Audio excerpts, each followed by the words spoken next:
Welcome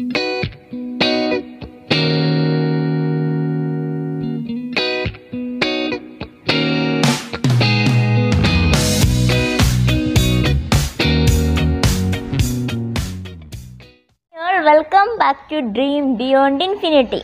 കഴിഞ്ഞ കഥ എല്ലാവർക്കും ഇഷ്ടപ്പെട്ടു എന്ന് വിചാരിക്കുന്നു. നിങ്ങളിലേക്ക് ആ മെസ്സേജ് എത്തിയെന്ന് പ്രതീക്ഷിക്കുന്നു. നമ്മൾ ചെയ്തത് ഡോൺ ജഡ്ജ് അതേഴ്സ് എന്ന് പറഞ്ഞിട്ട് മറ്റുള്ളവരെ ജഡ്ജ് ചെയ്യുന്നതിനെക്കുറിച്ചായിരുന്നു വീഡിയോ ചെയ്തത്. ഇന്ന് അതുമായിട്ട് സാമ്യമുള്ളൊരു സബ്ജക്റ്റായിട്ടാണ് വന്നിരിക്കുന്നത്. അത് ഒരുപാട് സാമ്യമുള്ളത് കൊണ്ട് കണ്ടിന്യൂസ് ആയിട്ട് ചെയ്യാമെന്ന് വിചാരിച്ചു. വീഡിയോ അപ്ലോഡ് ചെയ്യാൻ കുറച്ച് ലേറ്റ് ആവുന്നുണ്ട്, ക്ലാസ്സുള്ളത് കൊണ്ടാണ്. കുറച്ചല്ലേ ലേറ്റ് ആയുള്ളൂ, സാരമില്ല അല്ലേ. അപ്പം നമുക്ക് ഇന്നത്തെ സ്റ്റോറി എന്താണെന്ന് നോക്കാം അല്ലേ. ഇന്ന് റൂമേഴ്സിനെ കുറിച്ചാണ് ഞാൻ നിങ്ങളടുത്ത് പറയാൻ പോകുന്നത്. അപ്പോൾ ഒരു കുഞ്ഞു കഥയാണ്, വലിയ മെസ്സേജ് ഉണ്ട് എന്നും പറയുന്ന പോലെ തന്നെ വലിയ മെസ്സേജുള്ളൊരു കുഞ്ഞു കഥ. അപ്പം ഒരിടത്തൊരു വൃദ്ധനായ മനുഷ്യൻ താമസിക്കുന്നുണ്ടായിരുന്നു. അദ്ദേഹത്തിനൊരു ഹാബിറ്റ് ഉണ്ടായിരുന്നു, മറ്റുള്ളവരെക്കുറിച്ച് മോശമായിട്ടുള്ള കാര്യങ്ങൾ പറഞ്ഞുണ്ടാക്കുക എന്നുള്ളൊരു ശീലം ഉണ്ടായിരുന്നു.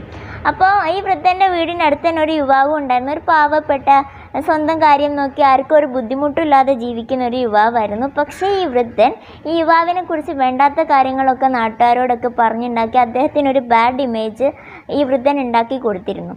അങ്ങനെ ഇരിക്കെ ഒരു മോഷണം നടന്നു. അപ്പോൾ മോഷണം നടന്നപ്പോൾ നാട്ടുകാർ വിചാരിച്ചു എന്തായാലും ഈ യുവാവ് തന്നെയായിരിക്കും ഈ മോഷണം നടത്തിയത്.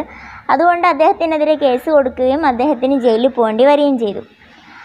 ജയിലിൽ നിന്ന് ഇറങ്ങി വന്ന യുവാവിന് ഭയങ്കര സങ്കടമായി. എന്താണ് ചെയ്യാത്ത കാര്യത്തിനാണ് പോയത്. അപ്പോൾ അദ്ദേഹത്തിന് ഭയങ്കര വിഷമവും സങ്കടവും ദേഷ്യവും ഒക്കെ തോന്നി. അപ്പോൾ അദ്ദേഹം വിചാരിച്ചു ഈ വൃദ്ധൻ കാരണമാണല്ലോ എനിക്കിങ്ങനൊരു മാനനഷ്ടം ഉണ്ടായത്. അപ്പോൾ എന്തായാലും അതിനെതിരെ കേസ് കൊടുക്കണമെന്ന് യുവാവ് തീരുമാനിച്ചു. അങ്ങനെ കേസ് കൊടുത്തു. കോടതി 2 പേരെയും വിളിപ്പിച്ചപ്പോൾ വൃദ്ധൻ ചോദിച്ചു, ഞാൻ ജസ്റ്റ് അതൊരു കമൻസ് മാത്രമായിരുന്നു, അത് ആരെയും ഉപദ്രവിക്കാൻ വേണ്ടിയൊന്നും ആയിരുന്നില്ല, അത് ഞാൻ വെറുതെ പറഞ്ഞതാണെന്ന് ഈ വൃദ്ധൻ പറഞ്ഞു. അപ്പം ജഡ്ജി പറഞ്ഞു ഓക്കെ, സമ്മതിച്ചു. നിങ്ങളൊരു കാര്യം ചെയ്യൂ, ഇന്ന് പോകുന്നതിന് മുമ്പ് നിങ്ങൾ ആ യുവാവിനെക്കുറിച്ച് പറഞ്ഞ കാര്യങ്ങളൊക്കെ കുറച്ച് പേപ്പറിൽ എഴുതിയിട്ട് അത് കാട്ടിൽ പറത്താൻ പറഞ്ഞു. അപ്പം വൃദ്ധന് എന്താ സംശയം തോന്നി, എന്താ സംഭവം എന്ന്. പക്ഷേ അയാളതൊന്നും കാര്യമാക്കാതെ അയാൾക്ക് അയാൾ പറഞ്ഞ കാര്യങ്ങളൊക്കെ പേപ്പറിൽ എഴുതി. അപ്പം ജഡ്ജി പറഞ്ഞു ഇനി ഒരു കാര്യം ചെയ്ത് നിങ്ങൾ പുറത്ത് പോയിട്ട് കാട്ടിൽ പറത്തണം എന്ന് പറഞ്ഞു. അങ്ങനെ ആ വൃദ്ധൻ അതും അനുസരിച്ചു, കാട്ടിൽ പറത്തി. കുറച്ച് കഴിഞ്ഞിട്ട് ജഡ്ജി പിന്നെ വിളിപ്പിച്ചു, ഒരു കാര്യം പറഞ്ഞു. എന്താണെന്ന് വെച്ചാൽ നിങ്ങൾ കാറ്റ് പറത്തിയ പേപ്പറുകളൊക്കെ തിരിച്ച് കൊണ്ടുവരണമെന്ന് പറഞ്ഞു.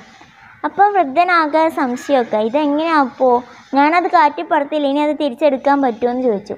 അപ്പം ജഡ്ജി പറഞ്ഞു നിങ്ങൾ അയാളെക്കുറിച്ച് പറഞ്ഞ ആ യുവാവിനെക്കുറിച്ച് പറഞ്ഞ വാക്കുകളും അതാണ്, അത് നിങ്ങൾ മനഃപൂർവ്വമായിരിക്കില്ല പറഞ്ഞത്, പക്ഷേ എങ്കിൽ പോലും അയാൾക്ക് അത് വലിയ നഷ്ടമാണ് ഉണ്ടാക്കിയത്, നിങ്ങൾക്കൊരിക്കലും അത് തിരിച്ചെടുക്കാൻ കഴിയില്ലല്ലോ ഇനി. അതുപോലെയാണ് നമ്മൾ ഒരാളെക്കുറിച്ച് പറയുന്ന വാക്കുകൾ നമുക്കൊരിക്കലും ചിലപ്പം തിരിച്ചെടുക്കാൻ കഴിയണമെന്നില്ല. ഒരു പക്ഷേ നമ്മൾ അറിയാതെയൊക്കെ ആയിരിക്കും പറയുന്നത്. എന്നാലും നമ്മൾ പണ്ടുള്ള ആളുകളൊക്കെ പറയാറുണ്ട്, വാവിട്ട വാക്കും കൈവിട്ട ആയുധവും നമുക്ക് തിരിച്ചെടുക്കാൻ കഴിയില്ല എന്ന്. അതുപോലെ നമ്മൾ മറ്റുള്ളവരെക്കുറിച്ച് പറയുന്ന കാര്യം ഒരുപാട് നഷ്ടം അവർക്ക് ഭാവിയിൽ ഉണ്ടാക്കാൻ സാധ്യതയുണ്ട്. അത് നമ്മൾ ഒരിക്കലും ചിലപ്പോൾ ബുദ്ധിമുട്ടുണ്ടാക്കണമെന്ന് വിചാരിച്ച് പറയുന്നതായിരിക്കില്ല എങ്കിൽ പോലും നമ്മളുടെ വാക്കുകൾക്ക് മറ്റുള്ളവർക്ക് ഒരുപാട് നഷ്ടം ഉണ്ടാക്കാനുള്ള സാധ്യതയുണ്ട്. അതുകൊണ്ട് ഈ റൂമേഴ്സ് എന്ന് പറയുന്നത് വലിയൊരു തെറ്റ് തന്നെയാണ്. നമ്മൾ വിചാരിക്കും ഞാൻ ജസ്റ്റ് പറഞ്ഞതല്ല, അതിലിപ്പോൾ എത്ര വലിയ കാര്യമുണ്ടോ എന്ന് വിചാരിക്കും. പക്ഷേ അങ്ങനെയല്ല, അതിൽ വലിയ കാര്യമുണ്ട്. അതുകൊണ്ട് നമ്മൾ മറ്റുള്ളവരെക്കുറിച്ച് പറയുമ്പം അറിയാത്ത കാര്യങ്ങൾ പറയാതിരിക്കുക, ഉറപ്പില്ലാത്ത കാര്യങ്ങൾ പറയാതിരിക്കുക. അപ്പം റൂമേഴ്സൊക്കെ നിർത്തല്ലേ. നിങ്ങൾക്ക് മെസ്സേജ് കിട്ടിയെന്ന് വിചാരിക്കുന്നു. കുഞ്ഞു കഥയാണ്, ഇവിടെ സ്റ്റോപ്പ് ചെയ്യാണ്. അതിനു മുമ്പ് ഞാൻ എന്നും പറയുന്ന പോലെ തന്നെ ലൈക്ക് ചെയ്യണം, കമൻറ്റ് ചെയ്യണം. പിന്നെ ആദ്യമായിട്ട് കണ്ടവരാണെങ്കിൽ എന്താ ചെയ്യേണ്ടത്, സബ്സ്ക്രൈബ് ചെയ്യുമ്പം ആ ബെൽ ബട്ടൺ കൂടി ഒന്ന് ക്ലിക്ക് ചെയ്യുക. പിന്നെ നിങ്ങൾക്ക് ഇഷ്ടപ്പെട്ടെങ്കിൽ ഈ വീഡിയോയുടെ ലിങ്ക് എല്ലാവർക്കും ഒന്ന് ഷെയർ ചെയ്ത് കൊടുക്കുക. അപ്പം നമുക്ക് വീണ്ടും കാണാം. ടാറ്റാ.